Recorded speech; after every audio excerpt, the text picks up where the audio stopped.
간밤에 살짝 눈이 왔습니다. 2022년 12월 28일 오전 7시 40분입니다. 서대문 안산 자락의 아침입니다.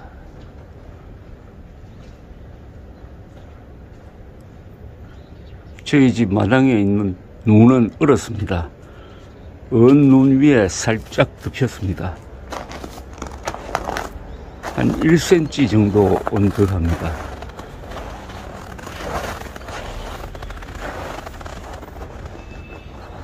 (28, 29, 30, 31일) 나흘 남았습니다. 지난 3월 9일은 1945년 8월 15일 해방, 1948년 8월 15일 건국, 1950년 9월 28일 서울 수복과 비슷한 날이었습니다. 자유를 되찾은 날이었습니다. 문재인 정권 5년은 김정은이가 문재인을 통해서 대한민국을 간접 통치한 5년이었습니다. 문재인은 김일성주의적 가치관을 숨겨서 놓고 겉으로는 민주투사라고 하면서 진보라고 하면서 김정은을 위한 국정운영을 했습니다. 김정은이 좋아하는 사람을 기용하고 김정은이 싫어하는 사람은 배제하고 감옥에 보내고, 오로지 김정은을 기준으로 한 대한민국 통치 5년간 우리는 자유를 잃을 뻔했습니다. 그러나 대한민국 민주주의의 아버지요 어머니인 이승만 건국 대통령, 박정희 근대화 대통령이 남긴 유산이 너무나 커서 우리가 만든 자본주의의 토대, 법치주의의 토대가 강했기 때문에 선거를 통해서 정권을 교체할 수가 있었습니다. 윤석열 대통령 취임 이후에 국가 정상화의 노력이 계속 이어지고 있습니다. 오늘 기분이 좋은 이유는 우리나라가 이제 진정한 법치주의를 세울 수 있겠다는 생각이 들기 때문입니다. 윤석열 대통령이 법대로 하고 있습니다. 사실과 공정성에 기초한 법 집행은 힘이 있습니다. 윤석열 대통령은 진정한 의미의 최초의 법치 대통령이 될 것입니다. 법치 대통령만큼 강한 대통령은 없습니다. 법치 대통령 앞에는 좌우가 없습니다.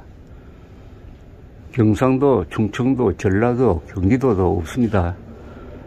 법치 대통령 앞에는 오로지 법 지키는 사람과 법을 파괴하는 사람의 구분이 있을 뿐입니다. 법을 지키는 사람을 공권력으로 보호하는 것이 대통령에게 주어진 제1 책무입니다. 헌법에는 대통령의 책무를 이렇게 규정하고 있습니다. 국가의 독립, 영토의 보전, 국가의 계속성, 그리고 헌법 수호, 평화 통일을 위한 노력, 이 5개가 대통령의 책무입니다. 문재인은 이 대통령의 책무를 정면으로 위반했습니다. 문재인이 저지른 지난 5년 동안의 반역적 그리고 부패, 반드시 법에 따라서 단죄해야 합니다. 이 적폐수사는 5년 동안 계속되어야 합니다. 그래도 시간이 모자랄 수가 있습니다.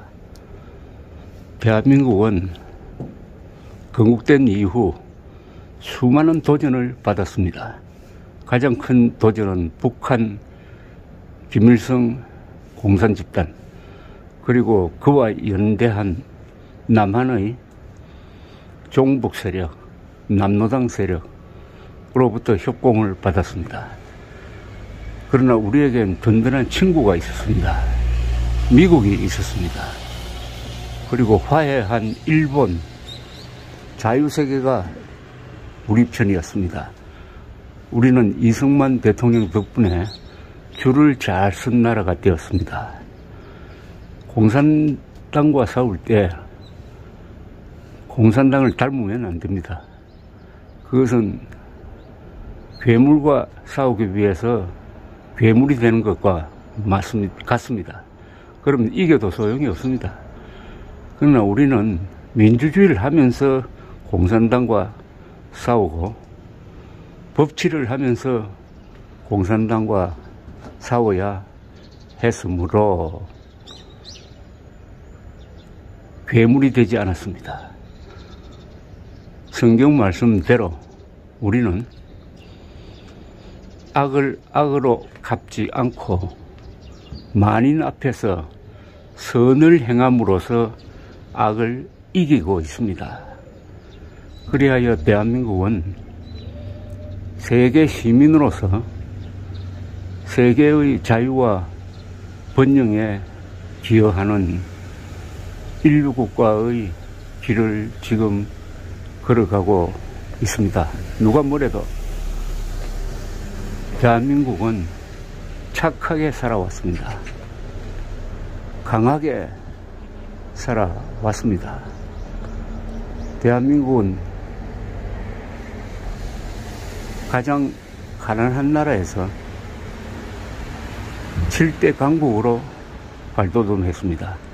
인구 5천만 명 이상, 1인당 국민소득 3만 달러 이상, 그리고 민주주의를 하는 나라, 세계에서 7나라밖에 없습니다. 미국, 일본, 독일, 프랑스, 영국, 이탈리아, 한국. 미국, 일본, 독일, 영국, 프랑스, 이탈리아, 한국. 대한민국은 7대 강국에 올라 있습니다. 이제 통일을 앞두고 있습니다. 윤석열 대통령은 아마도 법대로 하면은 통일도 가능하다. 아니, 법대로 하면은 인류국가로 가면서 자유통일을 이룰 수 있다라고 생각할 겁니다. 이분은 법만 제대로 운영하면은 대한민국이 당면하고 있는 모든 문제를 다 해결할 수 있다고 하는 법치 이론론자로 보입니다. 이제 나흘 있으면은 2023년을 맞게 됩니다. 2023년은 1953년 휴전 이후 70년이 흐른 시점이 됩니다. 1953년 휴전은 무승부가 아니었습니다. 그것은 우리가 이긴 전쟁의 시작이었습니다. 1950년에서 53년 사이 대한민국이 미국 등 자유세계의 도움을 받아가면서 공산당과 맞섰습니다. 모택동, 스탈린, 김일성은 인류 역사상 최악의 인간이었습니다. 최악의 세력이었습니다. 그의 맛은 대한민국, 이승만, 국군, 미국, 트루만, 메가드, 리치웨이, 브래들리, 아이젠하워, 이런 사람들은 미국에서 최고 인물이고 세계에서 가장 도덕적이고 가장 용감한 the best and the brightest 였습니다. 최악과 최선의 대결에서 우리가 이겨가지고 이제 최강의 나라를 한반도에서 통일국가로서 완성하는 길목에서 있습니다. 우리는 아마도 2000년 민족사의 전성기를 지금 살아가고 있는지도 모릅니다. 그러나 자유통일해야 합니다. 이 순간 2500만 명의 북한 동포가 김정은 독재 밑에서 신음하고 있다는 것을 잊어버린다면 우리는 재앙을 부르게 될 것입니다. 저는 방송국에서 일기예보를 할 때 휴전선 남쪽 지도만 놓고 일기예보를 하는 게 좀 불편합니다. 한반도 전체를 놓고 일기예보를 해야 합니다. 우리 머리에 휴전선 남쪽에서만 끼리끼리 잘 먹고 잘 살자라는 이기주의가 팽배하게 되면은 불론 복을 차게 될 것입니다. 대한민국은 민주공화국입니다. 헌법 제1조. 그 대한민국의 영토는 한반도와 부속 도서로 합니다. 헌법 제3조. 그리하여 헌법 제4조. 대한민국은 자유민주적 기본 질서에 입각한 평화적 통일을 해야 합니다. 즉 북한 노동당 정권을 평화적으로 제거하고 한반도 전체를 민주공화국으로 만드는 의무를 우리 국민들이 지고 있습니다. 헌법을 통한 계약입니다. 대한민국 국적을 가진다는 것은 자유통일이라는 헌법적 의무, 역사적 소명을 받아들인다는 뜻이 포함되어 있습니다. 2022년 남은 나흘 28, 29, 30, 31일 즐겁게 보내시기 바랍니다. 감사합니다.